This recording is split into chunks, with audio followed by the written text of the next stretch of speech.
gibiyim ama yanıyor içim.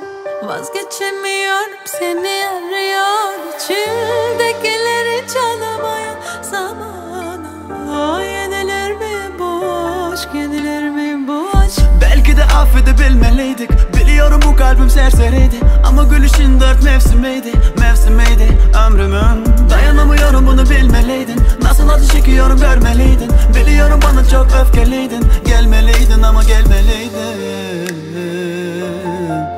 İhtiyacı var, çünkü sana ihtiyacı var. Soğuyor gibiyim ama yanıyor içim. Vazgeçemiyorum seni arıyor içimdekileri çalamayan zaman. Yenilir mi bu aşk? Soğuyor gibiyim ama yanıyor içim. Vazgeçemiyorum seni arıyor içimdekileri çalamayan zaman. Yenilir mi bu aşk?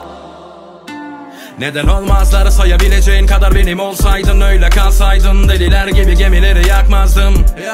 Kafaya takmazdım, geri dönebileceğine inansaydım tüm cevapsız çağrılarına beni arayanın sen olabileceğini sanmazsam belki bakmazdım.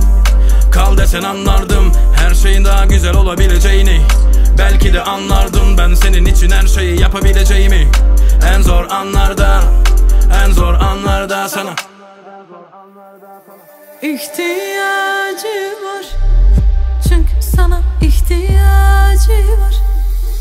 Soğuyor gibiyim ama yanıyor içim. Vazgeçemiyorum seni arıyor içimdekileri çalamayan zaman. Yenilir mi bu aşk? Soğuyor gibiyim ama yanıyor içim. Vazgeçemiyorum seni